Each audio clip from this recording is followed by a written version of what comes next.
Hello everyone and welcome to the introductory video from tradingcardgames.com for HEX, Shards of Fate.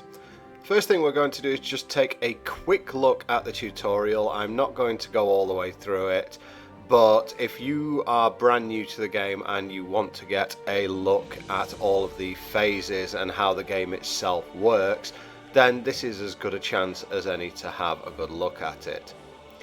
The first thing you're going to be presented with in the world of Entrath is you're going to have the choice of a starter deck. So when we have a quick look at those in the store, you'll get a choice of one of these starter decks when you first enter into the game. My personal recommendation is that you go either Orcs or Dwarves with your starter deck. That will allow you to build a strong deck for the PvE content that's currently available in the game. The quickest and cheapest that you possibly can. From this store page you can also see that you can buy booster packs and you can buy VIP membership, which is a totally different thing altogether.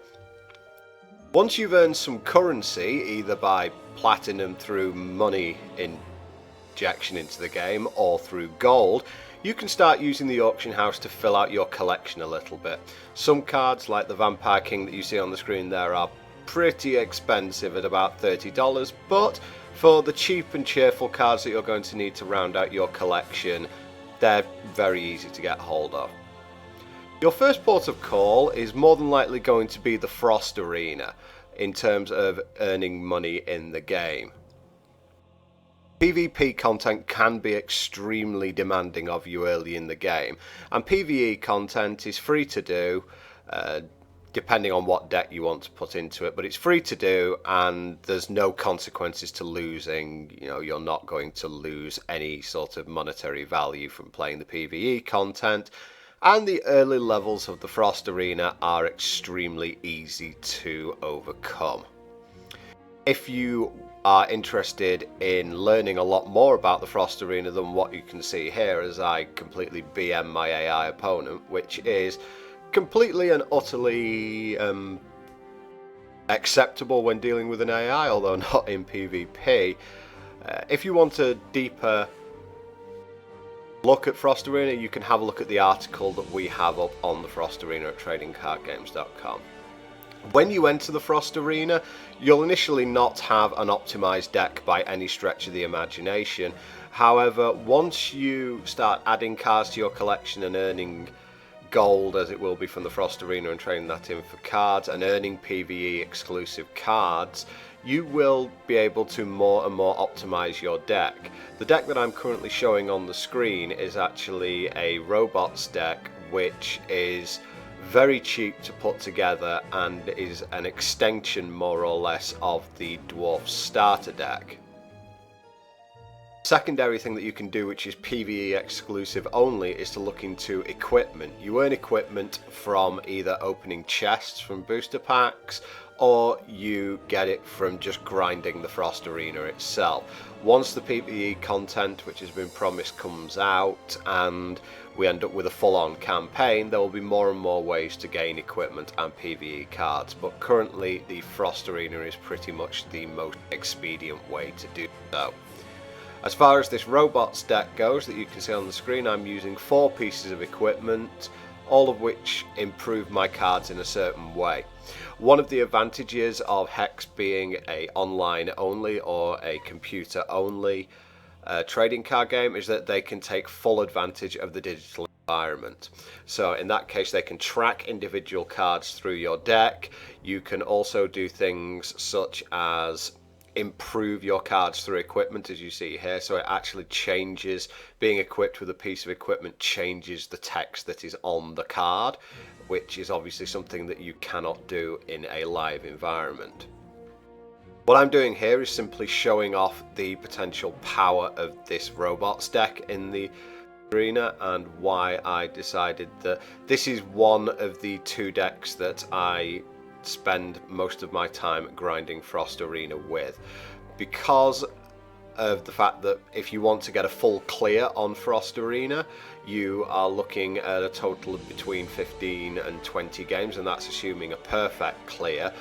most of the time, if you have a big collection, you're going to want to be doing it as expediently as possible. So as you can see, I have basically flooded the board as fast as possible with cheap creatures or troops, and the AI is very, very lackluster at dealing with rush strategies.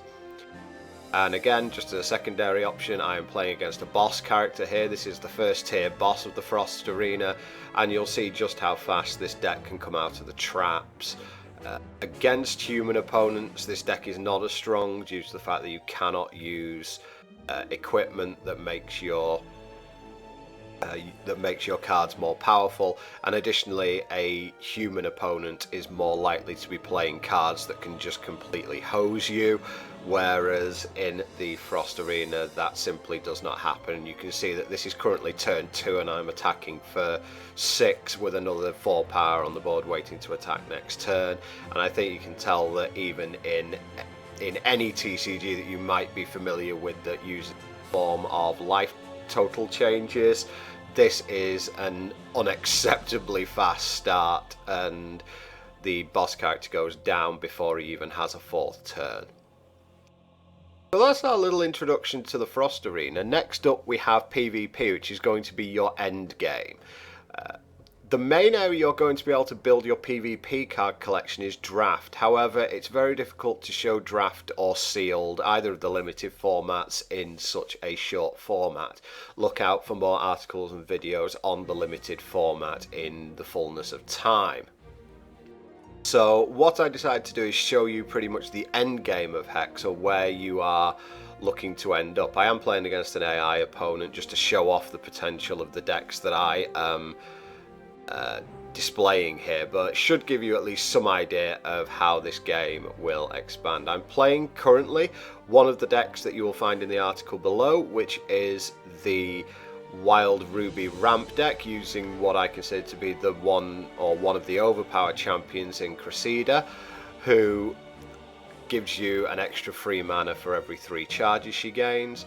And it allowed me to play turn 3 Eternal Sage followed by a turn 4 Eternal Sage, and since Eternal Sage has an ability that whenever you gain a wild threshold it gains +3/+3 this turn, you can see that you don't even need to play a resource to gain wild. You can just play this Howling Brave card, which will give me wild shards, and I'm about to attack for 28 on turn 5 with 2 14/14s.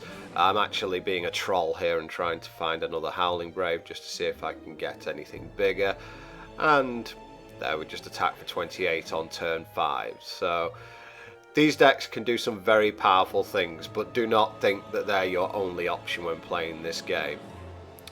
The other deck that I'd like to show off here, this is Blood Diamond Control, fairly well known from even the earliest days of the alpha of HEX. This is a slightly different take which has come about more recently.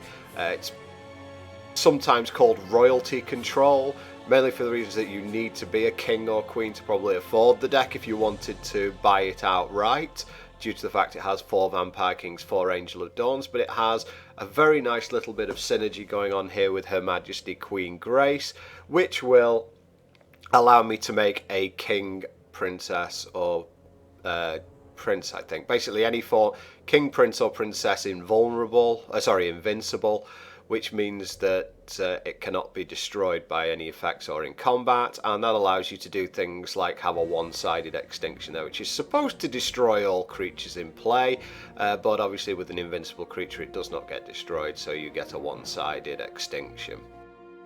Of course I could have just killed my opponent in the air there, but trolling the AI is something that I do take a little bit of pleasure in, shall we say. And the final one, if you just want to make your opponent hate you, hate life and everything else, is the form of Mono Sapphire deck that I have here, which basically sits behind flying and unblockable creatures which draw cards and doesn't let your opponent cast anything through the use of interrupt cards. Won't make you popular, but hey. Anyway guys, that is the introduction to HEX Shards of Fate, and I hope that you have enjoyed it. And for more content on HEX Shards of Fate as the game develops, please stay here on tradingcardgames.com. I'm Andrew Clayton, and thank you very much for watching, and I'll see you next time.